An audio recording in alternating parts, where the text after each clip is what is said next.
Plánuji si to dnes vyšlápnout, ale u lanovky je stánek z křídly na půjčení, tak nakonec zvolím to.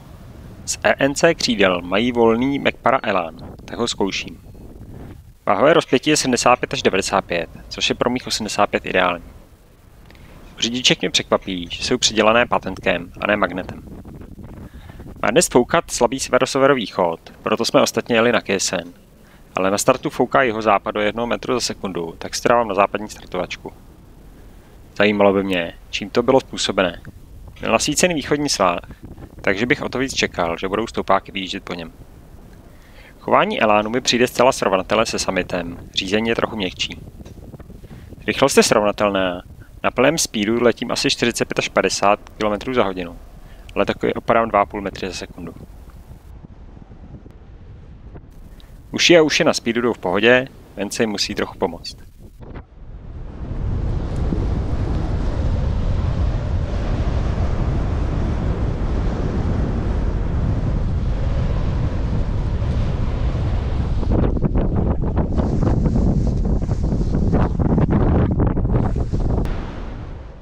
Klapance bez speedu si skoro ani nevšimnu.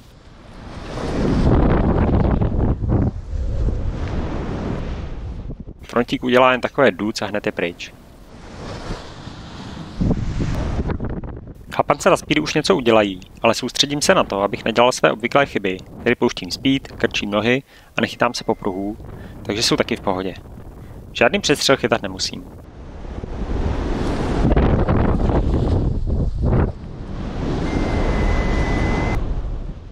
Frontík na půlce je jen trochu větší duc. Poslední figura je náznak wingoverů. Ty si mi dělají asi líp než na Summitu. Tam dělám tak 20% wingovery a pak najednou zajdu do tak 70%. Chtěl bych něco mezi, dělat to konzistentně a postupně to zvětšovat. To se mi na Elánu daří líp, vnější strana mi tolik neujíždí a nemusím vnější brzdu dávat ještě karabinám.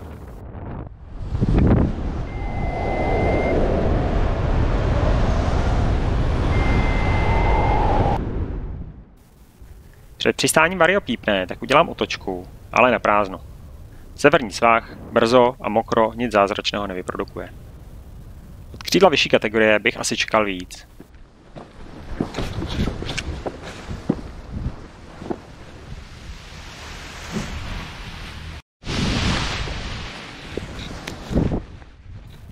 Arctic mají bohužel jen na zatížení 85 až 105 kg, což pro mou zletovku 85 není úplně ideální. Beru nicméně aspoň to.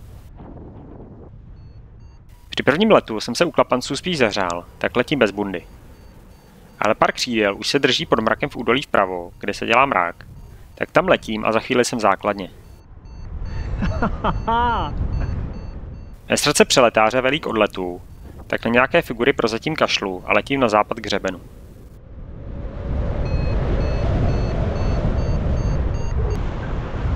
Já jsem v základně a nevzal jsem si bundu. Cestou ale ještě opatrně vytahuji z báglu bundu. Otevřu ho jen trošku a skrz jednu ruku ho vytahuji druhou rukou. Nasekovat se do bundy už takový problém není. Rozepnu ramení popruh a bundu si protáhnu za zády. Nicméně to byla zbytečná práce, protože přestože je nad hřebenem mrak, tak u něj nic není.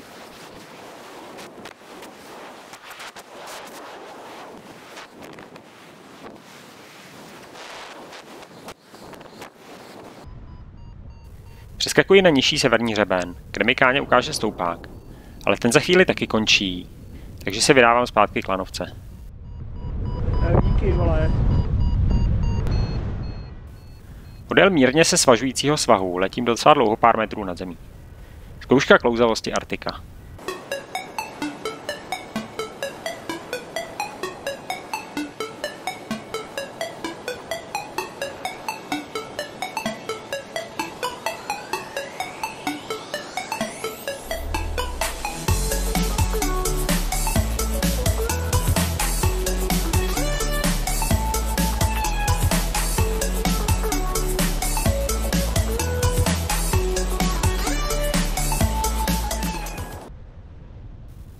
Nakonec přistávám 2 km od lanovky. Na figury bohužel nedošlo, ale stejně bych je chtěl dělat na menší velikosti.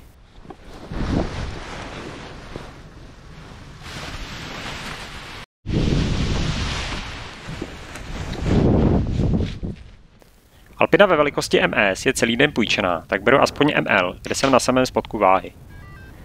Řidičky jsou stejně jako u Elána na patentku. Před kopcem je obří oblast, kde to všude stoupá 0 až půl metru za sekundu, kde se vyzerám tak 100 metrů nad start a letím do západního údolí, které je krásně nasvícené. Letět už kam není, Štěpán už je u auta, tak letím na přistávačku na figury. Rychlosti bez speedu s půlkou a na plném jsou asi 33, 40 a 45, ale opadání se v těchto podmínkách měří špatně. Zkouším uši, ale když k nim přidám půlku speedu, tak vystřelí ven. Zkouším znovu samotné uši a zase vystřelují.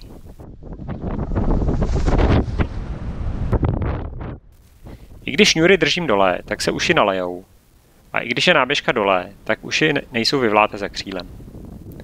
Později se dozvídám, že je Alpina 2,5 lajna, takže uši asi nedrží by design. Klapance a frontstál na trimu a na půlce speedu jsou v pohodě, ale u klapance na plné mě překvapí, že stačí do Aček jen ťuknout a strana hned upadne. U jiných křídel jsem zvyklý, že stáhnout Ačka na trimu chce docela sílu. Na půlce ještě víc a na plném nejvíc. Alpina na plném upadne velmi ochotně a zajímalo by mě, jestli stejně ochotně padá i sama od sebe. Řidičky mi přejdou jak ze žvejkačky, ze začátku nedělají vůbec nic a i později zabírají velmi zlehka.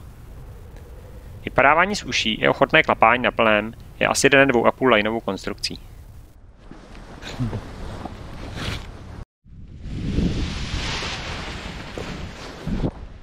Martin mi půjčil deltu, díky. Ale bohužel než vyjedeme na start, tak se zatáhne a zeslabí vítr.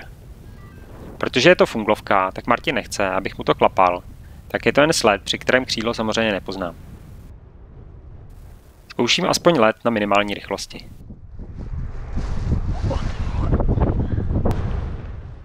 Z půjčených křídel se mi na Alpině asi letělo nejlíp, ale na Arcticu jsem si nezkoušel figury, takže ho nemůžu úplně posoudit.